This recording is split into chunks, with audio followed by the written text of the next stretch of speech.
Rewind to the 70s. When mainframes ruled, the Rolling Stones rocked, a second spacecraft flew men to the moon on less computing power than your laptop. And 5 engineers in a distant corner of Germany jump from Big Blue and start rewriting the future. Wellenreuther, Hector, Hop, Shearer, Plattner. 5 unconventional men, friends, fellow IBMers. We wanted to do something inside IBM, and they said, oh, we have other people who will do this, and we met them, and we said, okay, not with them, we cannot work with them, and we cannot work for them. So let us do it ourselves, so bye-bye. Es gab noch keine Standardsoftware für das betriebliche Geschehen. Unsere Idee war, das muss man in Realtime machen, weil es das noch nicht gegeben hat. We did something funny there, a real-time system when everybody had COBOL punch cards and tapes. You have to remember the first green and white screens were 20,000 Deutschmarks, probably in those days $5,000.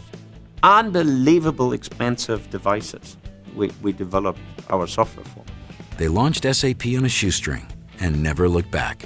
Der erste entscheidende Meilenstein war der gewesen, dass wir innerhalb von 9 Monaten bei unserem Pilotkunden, bei unserem Entwicklungskunden, der ICI, ein System entwickelt haben und produktiv gebracht haben. Das hat keiner für möglich gehalten. Als ich das Konzept der SAP verstanden habe, was sie wollen, wohin der Weg geht, war mir klar, dass das die Zukunft ist. Und von allen sonstigen Softwareanbietern hat man diese Idee nie gehört. The genius of SAP was to say, well, why don't we just sit down with some customers and actually embed ourselves in a real live company and see what they're doing and try to make something that helps them do their jobs. So we had to share the office spaces and also computer powers with our customers. Very often the customers saw us as their guinea pigs. Empathy for the customer is absolutely necessary. It becomes a math problem later, but first of all you have to have this. Their enterprise computing vision propels them through the 80s and 90s. Swiftly takes SAP from card punchers to paradigm shifters to global market leaders. Wir haben uns nie zurückgelehnt, sondern immer versucht, weitere Innovationen einzubringen, die Systeme zu perfektionieren. We had to fight for our success. There were difficult topics to deal with. You know, it is not what you invent. We invented a few things, but you have to bring the right things together at the right point in time. So I think when we started to develop R3, we hit the wall and it didn't work on the targeted computers, which were the small IBM computers, and even on the largest IBM mainframe, it didn't go well. So we took a 90-degree turn and went straight for Unix. R3 was amazingly revolutionary. It was an open software based, it ran on Unix systems, was pretty much the biggest, most comprehensive piece of client-server software anybody had ever made. R3 changed the way business did business and put SAP at the center of mission-critical processes.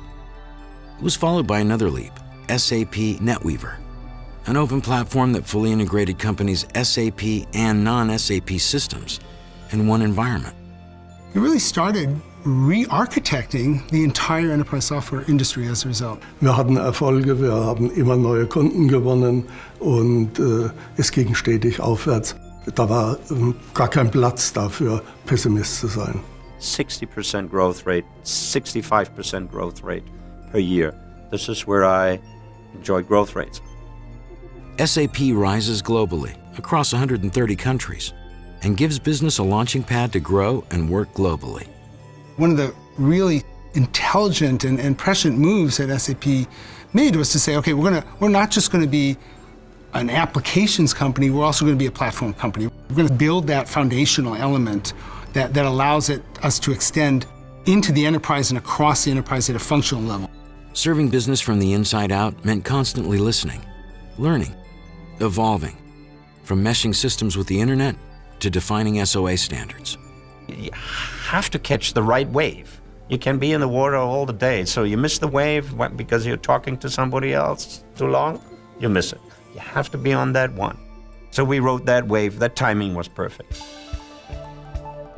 The hyper-acceleration of commerce, the era of big data, the surge of social media. All three are converging, creating new challenges, new waves of opportunity. The metabolism of the world is speeding up so much. Between the beginning of time and the year 2003, humanity created 5 exabytes of information. That's a lot. In the last 12 hours, we created 5 exabytes of information. The challenge is to derive meaning from it and to be able to analyze it. Now business needs to unwire its people, needs millisecond fast answers, super simplified IT, frictionless operations, enterprise cloud power. And so, SAP HANA, a platform to get the right answers to the right people at the right time, on any device, by enabling complex analysis of big data that was never possible before, never practical. We have millions of users all around the world, and it was clear to us that understanding in real time who these customers are, what they're using, and how they want to be served with Adobe software was going to be mission critical. We have a new global information technology platform now for business leaders to reinvent their entire industries, and in doing so to position us to have a next century of wealth creation, of economic and social development.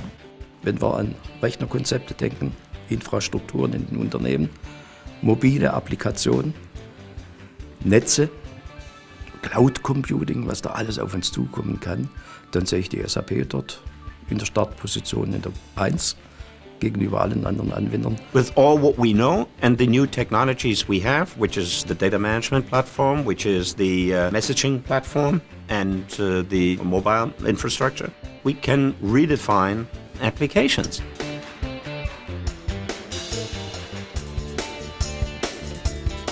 "40 years ago, 5 men pioneered an industry and led a company that changed the way the world runs. That same breakthrough innovation powers SAP today and will help enterprises become the best-run businesses of the next 40 years.